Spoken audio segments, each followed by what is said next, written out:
Given now as Karma finds another two-piece. Here's the overdrive. Popped as he's just trying to back him up, make it all the plays. It's Crim 6.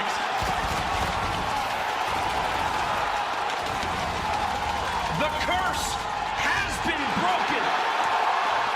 The dynasty has been cemented. They are the greatest roster in Call of Duty history. Optic Gaming are officially the Call of Duty World League champions. Call of Duty Esports. What used to be one of the esports' biggest and most well-respected areas in the entire industry. This is a statement that, in my opinion, is no longer worth the weight of what it probably should be in today's time. This is a game that should be one of the many defining ones for how an esports league should be ran. That again, though, is unfortunately not the case anymore. But there is a way for it to be like that if many things were to change for the future. Things of which I would like to see discussed in today's video. If you are a follower of Call of Duty Esports, or even someone who is inside of the esports scene itself in some capacity, I would love to see if anybody of that matter reacts to this video and is able to comment down below your thoughts as we run through my commentary. I have been following this esport since my early days, since 2014 when I first started watching Optic Gaming as Call of Duty Advanced Warfare had come out during my time in high school. At the time, I was highly invested in the franchise to where I would have played anything and I would have watched anything. Of course, Optic was the one that I would have watched the most, as they were the team and the organization that I began to love and admire. But watching the rest of the esport was still a very prominent thing for me regardless. It was insane how quickly I got invested into Call of Duty, even more once I got into the esport, followed all these different personalities, and then got a chance to watch many of the different events that took place on a yearly basis. This is something that I believe has fallen from my grasp very much within the last however many years since the franchising league has become a thing. And this right here is where the main crux of the problem lies for why I am making a video like this. Franchising. If that is not a word more cursed in this esport than the actual games themselves, which at this point don't seem to be benefiting the esport any more than the actual new type of league that it has given to us in the last 4 years or so since Modern Warfare 2019. I admit that the games themselves have not done the esport any favors considering how mediocre to bad they've been since franchising has become a thing. But let's not get it twisted here. If franchising was not a thing for Call of Duty, we'd be 1,000 times better off, even with the games not being so good. Case in point, how many times have we had a game in the past not be as well liked by the community, but yet the esports side of it was still flourishing? A lot of people didn't like Ghosts, but yet the pro side was doing well. Same goes for games like Infinite Warfare, Advanced Warfare, and even World War II, where the COD community was not as high on the games, but I always managed to find a bit of happiness when watching the pro side of the game be pretty fun. These games didn't have franchising, and so we have a model to look at to when there is franchising versus when there's not, and when we get a bad game to go along with it. The bigger point to this all is that franchising is an accumulation of so many different problems. It doesn't matter if it comes down to the financial side of the business aspects of it, the events themselves which feel like they have lost their souls, or just the insane dishonesty of how the league is run by the actual CDL, who seem to make some very questionable decisions from time to time. As somebody who graduated with a degree in business for his undergraduate, I can tell you right now, it does not take the smartest business person to realize that franchising was never going to be sustainable in the first place. I get that in some ways COVID did have a bad effect on a lot of what could have been done, but that can't allow us to ignore the fact that the way that money has been thrown around through this esport has just been nonsensical. There is absolutely no reason a team should buy in for $25 million, and at the same time, there's absolutely no way any smart business person can see that trying to upscale this to be something way bigger than it actually was in the first place was ever going to work out. In my personal opinion, I don't think Call of Duty needs to be that. Call of Duty Esports can be as big as it wants to be, and when you try to take that and make it something that it's not, then you're going to lose a lot of people and you're also going to lose a lot of money. That has been pretty apparent and obvious throughout the last however many years of franchising being a thing. One of the main guys that is very open about these conversations and is maybe the main man himself, Adam Apicella, who arguably is the face of the old MLG, has tweeted a lot about this, and I found a couple of tweets to showcase this. He talks here in this set of tweets about the idea of investing into and running a healthy business through it. How do pro pro esports orgs justify paying executives hundreds of thousands of dollars to run at a massive loss. Running a healthy, profitable business in this space is achievable. We did it from bell to bell, but it requires not being an asshole and only eating what you kill. Basically, he's summarizing the idea that there is a lot of greed around esports right now, a statement of which I couldn't agree with more. It does feel like a lot of the decisions made for things like franchising and Call of Duty are through the idea of profits and business first, instead of the creative-minded people who brought this esport to what it was. This is definitely something I've noticed in a lot of different areas of entertainment, and not just esports. Video games in general, movies and television shows, and so on are seeing this kind of thought process. Business execs and the corporate suits seem to be making every single goddamn decision for everything and only just filling their pockets to feed off the people who want to build the very companies that they run on. In another set of tweets from Adam, this highlights my main problem with franchising. He says, "Random, but what made esports so beautiful was that the fan and player line was blurred. You could get a Price is Right moment at any time and be one of the players. Multi-title event, hands-on activity with the games the fans came to see, and in parentheses, opens, side tournaments, etc., experiential, and everywhere. And why copy traditional sports? Be esports."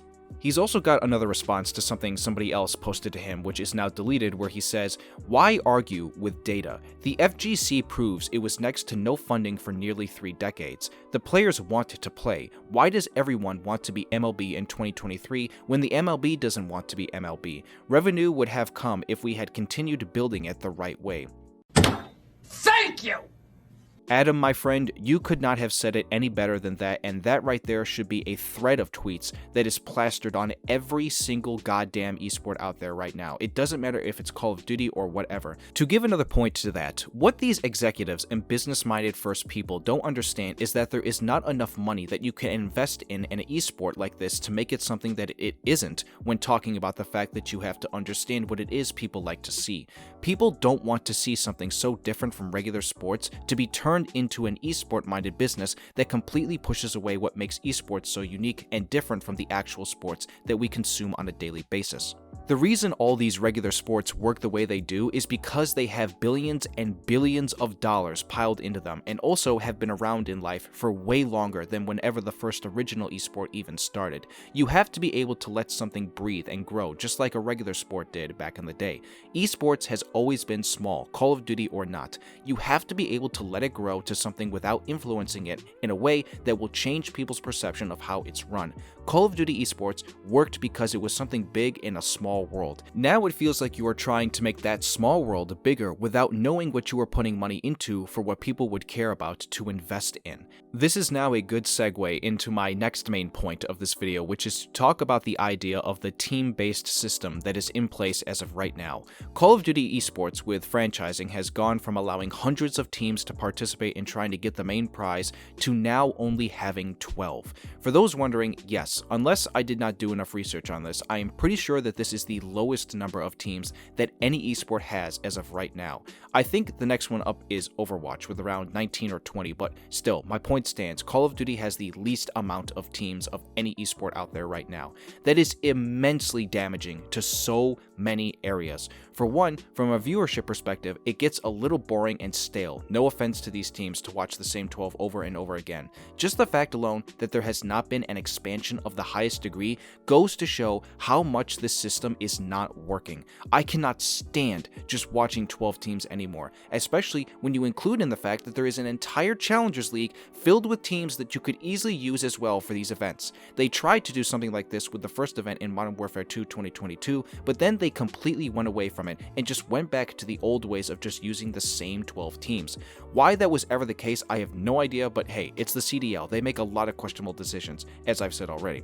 This is something, again, that I feel like just damages the ability for viewers to actually care as much as they should. The reason why other esports, such as CSGO for example, have been able to flourish as much as they have is because of the fact that there is an ability for people to see many different kinds of teams make it in. Teams, might I add, from all over the world. This is something that is very uniquely lacking from Call of Duty as of recent, that was originally there in the first place. It feels like in the last 4 years or so, with franchising, we have completely pushed out the idea of even doing anything at all with other regions of the world. world. It doesn't matter if it is Europe, Asia, South America, and so on. Call of Duty does not have a presence there anymore like it used to. I remember a time back in Black Ops 3, for example, where they actually did have a tournament in Australia, or any other various tournaments that took place in Europe. On top of that, from a team perspective, you would see those Australian teams and sometimes Asian ones sneak in as well to play for those top spots. Since franchising has become a thing, it really feels like Call of Duty has just turned into an American-only esport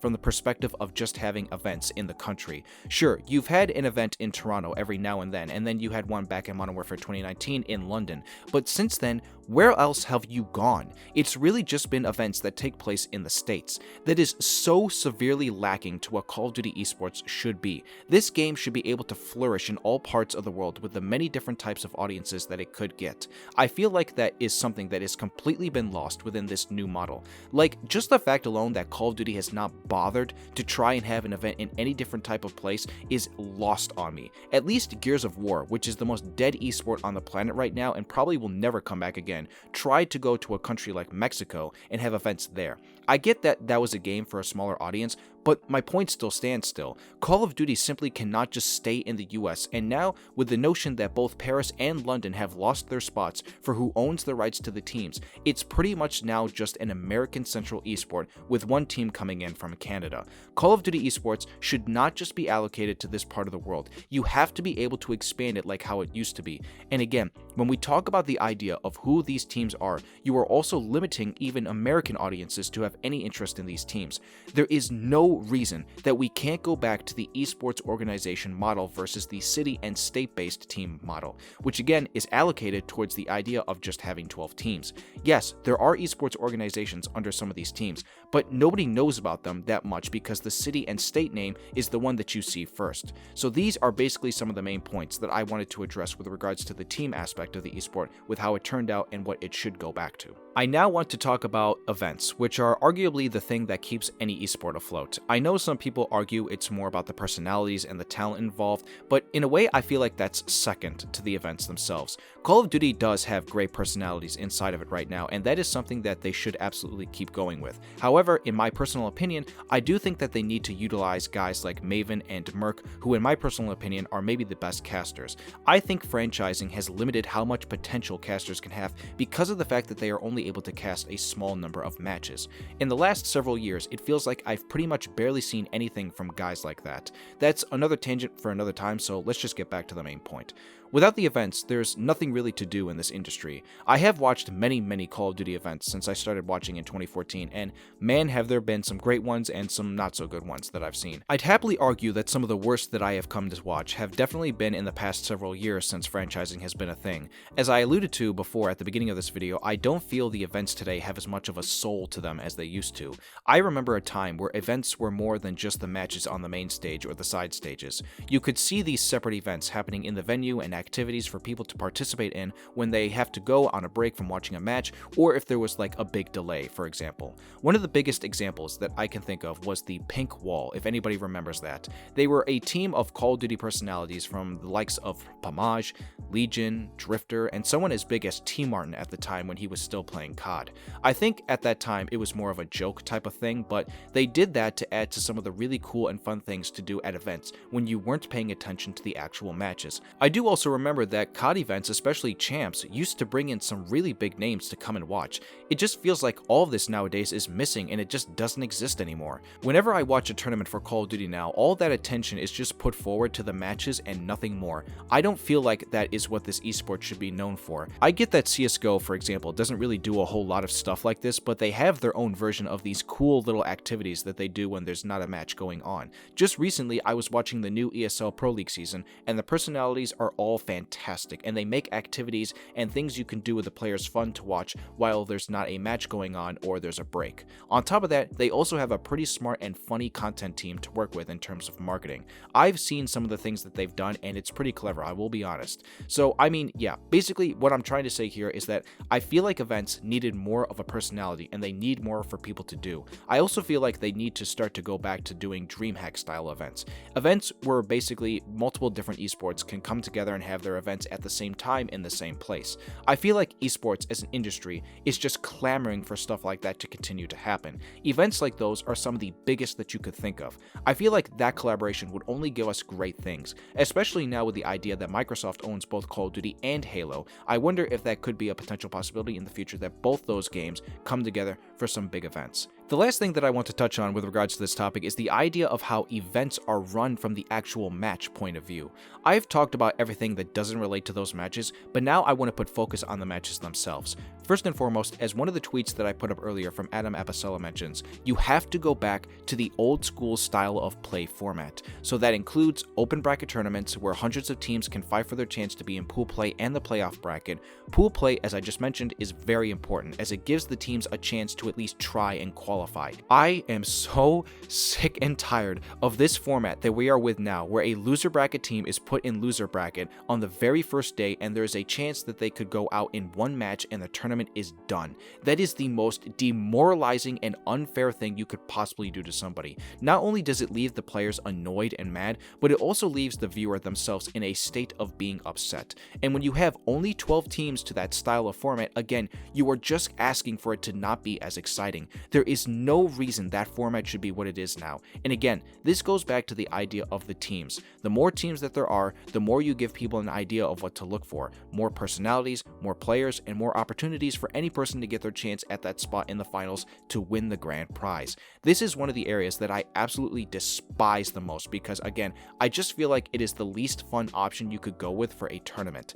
Give these players a chance to fight for their spots instead of taking it away from them. It is because of formats like this that we have lost so many players to just being completely forgotten about. It lessens players' abilities to fight for a spot on a team, and it lessens players' abilities to even be involved in the esports as a whole. Players don't want to just be allocated to the Challengers League, a league of which basically has no say in what happens with the main league. We have to move away from that and bring back a lot of these names that used to be there that now are just completely not talked about anymore. There are so many names I could rattle off right now off the top of my head, but the list could be way too long for this video. In terms of the actual number of events, something else that absolutely needs to go back to what it used to be is the idea that events can be more than the number that we have now.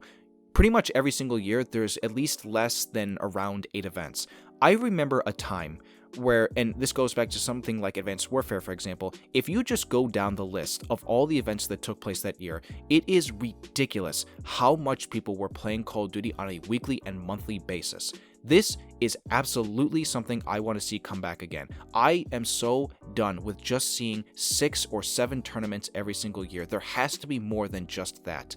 And to this point as well, I'll say this doesn't even really have to do with events per se, but I really wish that Call of Duty players will at least try and get back to doing the whole wagers and money 8s and all that kind of stuff when there's not a tournament going on and they're just playing on their own time. I really miss that kind of stuff, and I think it's something that players really need to come together and, not vote on, but just come together and say that, hey, this is what we used to do and this was fun, and just get back to that style of playing again, and that way you can also stream it as well for people to watch. Again, that is something that I feel like is so important to this esport, so please players, please go back to that. One last point I actually do want to mention with regards to players is that, and I know some people might get mad at me about this, but you absolutely have to move away from this salary thing that we are doing now with paying players. Either cut it down by a lot or remove it completely. You are bleeding so much money by paying these players as much as you are. Again, from the business perspective of a franchising league, this is not sustainable. You don't have that much money to work with. You either have to completely cut it down on the salaries that you pay them, or remove them entirely and let the players themselves earn the money on their own by bringing them through their streams or content. In a way, basically to where it was like in the old days. Again, I know I might get some flack for saying that, but in some ways, it's kind of the truth. Overall, I feel like that's probably a good place to stop because I feel like I've gotten all the main points across that I wanted to address. If there's anything that I missed when talking about where this esport needs to go, I would happily implore you to let me know down below in the comments so that we can have a conversation about it. Or if you are reacting to this video for your own YouTube video, talk about it there and I'll happily comment on your video and have a conversation there. This is one of the more passionate videos that I've wanted to make for a long time now with regards to Call of of Duty in general. I know the games themselves have really let the potential of where this esport could go, but in general, just the way that it is run now, I feel it is limiting it way more than the actual games and their quality. There needs to be vast change in the future, or else, in my opinion, this esport could definitely find itself dead within the next several years. We know that Microsoft has now acquired Activision and Call of Duty, and there's a potential possibility that there could be some great change there if they get involved in the esports scene, so we'll have to wait and find out what happens there. Again, please let me know your thoughts down below in the comments, and if you enjoyed this video, please be sure to give it a like and subscribe if you are new here to this channel. I hope everyone here has a wonderful rest of the day, and I'll see you all soon for another video. This is Orion, signing out.